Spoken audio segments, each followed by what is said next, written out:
Earlier this month, cartoonist Frank Miller wrote a screed in his blog about the Occupy movement, in which he just completely mischaracterized what the movement's all about, and then went off on the straw man that he had built in order to criticize the movement. And this is commonplace from the right. They simply don't understand what the Occupy movement is about, and as many times as you tell them what the movement is about, they seem to never get it through their heads what the movement is and why the movement exists and what the movement wants.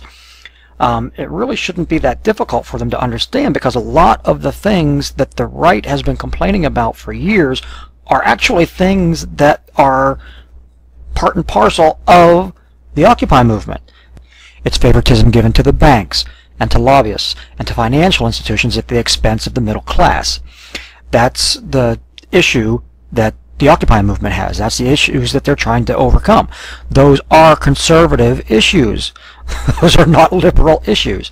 And the argument that you hear all the time about how these people should be going out and getting jobs is ironic in the face of the fact that the right are critical of the left for not creating jobs and for not wanting there to be fair play on the playing fields, etc., etc., these arguments that they constantly make.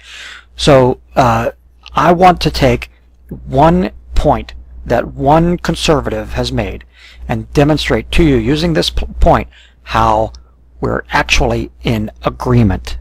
You know, it's really scary to see what can happen in a society when the overspending comes home to roost. You know, when you see the consequences of years and years of overspending. Obviously, people here are very worried about our debt and our deficit.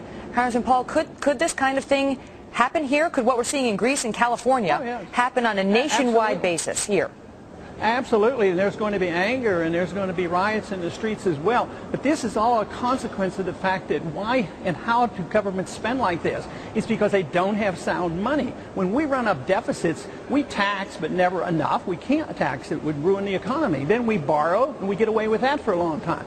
But we rely on the printing presses from the Federal Reserve to create the money. And that's where the problem is. This is why we have to look at the Federal Reserve. We have to get an audit of the Federal Reserve. We have to look at the monetary system and the dollar system, because you can't have fake money. This is counterfeit. And we've been operating like this since 1971. No time in the history of the world has the whole world been on fiat money for so long, building up these financial bubbles, distorting the economies and running up all this debt, and it has to be paid for. Congressman Paul and other conservatives like him are correct. The problem that we're facing today is due to the fact that we've been running on fiat money, money which was manufactured by the fiat of the godlike government, the inspired command of the Federal Reserve that money shall be represented, value shall be represented, when no such value existed. But who got the benefit of that fiat money? Was it the working poor? Was it the starving masses? Was it the 99%? Or did the fiat money go to support corporate greed? Did it go to support war? Did it go to support the interests of the haves over the have-nots? Today we're faced with issues such as SOPA. Government is actually considering SOPA, a bill which would grant more authority to content providers over individuals who utilize that content. Once an artistic thing is created, it's out in the universe, and it's going to become a part of the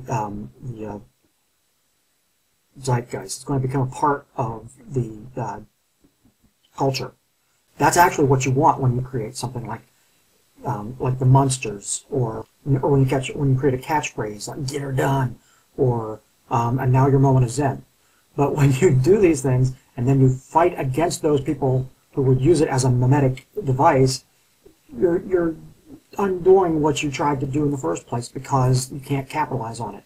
It's like when Donald Trump wanted to put a price tag on the words "you are fired," or when Paris Hilton wanted to put one on the words "that's hot." It's ridiculous. And to consider that we live in a government that would allow for that type of thing, that would actually encourage that type of thing, It's beyond obscene.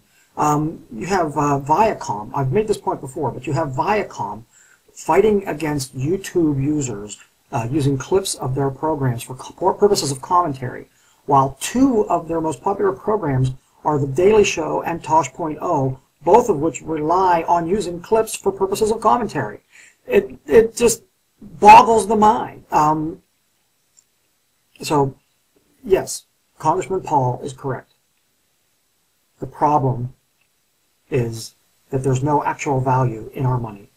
The problem is that there's no value in our money because our money has been devalued by the people that the fake value was created to benefit. That's the message of Occupy Wall Street. That used to be the message of the Tea Party.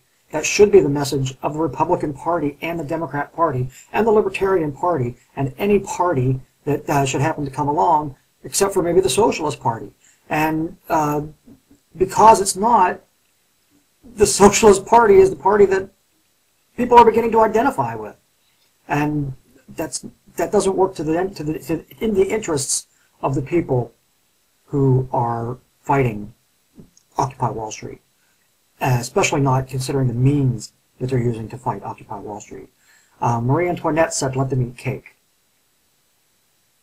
And when you see the police walking down the street casually spraying quiet protesters in the face with pepper spray, you're asking for, another reign of terror.